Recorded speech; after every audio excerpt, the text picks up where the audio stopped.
Vincent Malloy is 7 years old. He's always polite and does what he's told. For a boy his age, he's considerate and nice. But he wants to be just like Vincent Price.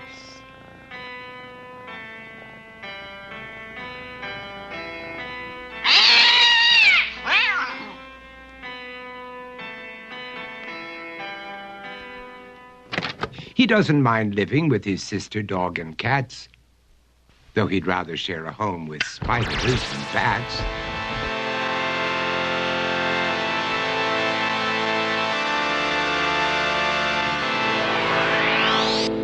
There he could reflect on the horrors he's invented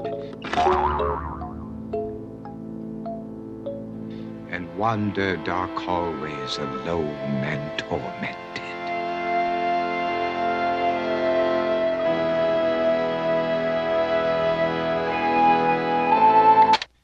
Vincent is nice when his aunt comes to see him, but imagines dipping her in wax for his wax museum.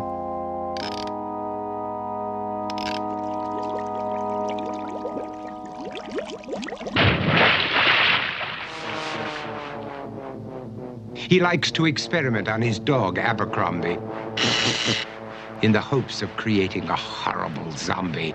So he and his horrible zombie dog could go searching for victims in the London fog. His thoughts, though, aren't only of ghoulish crime. He likes to paint and read to pass some of the time. While other kids read books like Go, Jane, Go, Vincent's favorite author is Edgar Allan Poe. One night, while reading a gruesome tale, he read a passage that made him turn pale. Such horrible news he could not survive, for his beautiful wife had been buried alive.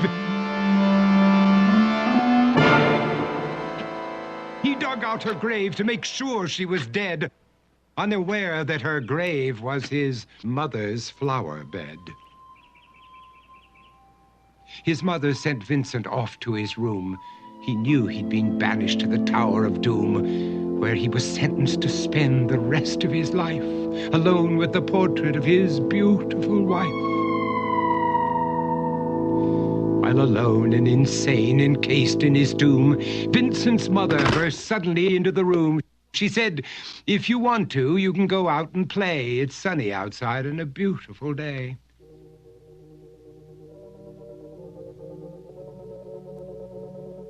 Vincent tried to talk, but he just couldn't speak.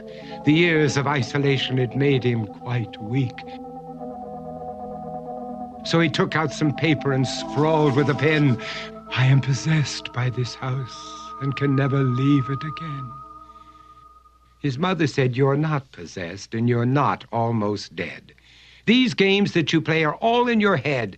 You're not Vincent Price, you're Vincent Malloy. You're not tormented or insane, you're just a young boy. You're 7 years old and you are my son. I want you to get outside and have some real fun."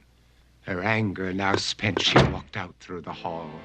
And while Vincent backed slowly against the wall, the room started to sway, to shiver and creak. His horrid insanity had reached its peak. He saw Abercrombie, his zombie slave, and heard his wife call from beyond the grave. She spoke from her coffin and made ghoulish demands, while through cracking walls reached skeleton hands. Every horror in his life that had crept through his dreams swept his mad laughter to terrified screams. To escape the madness, he reached for the door, but fell limp and lifeless down on the floor. His voice was soft and very slow as he quoted The Raven from Edgar Allan Poe. "And my soul from out that shadow that lies floating on the floor shall be lifted nevermore."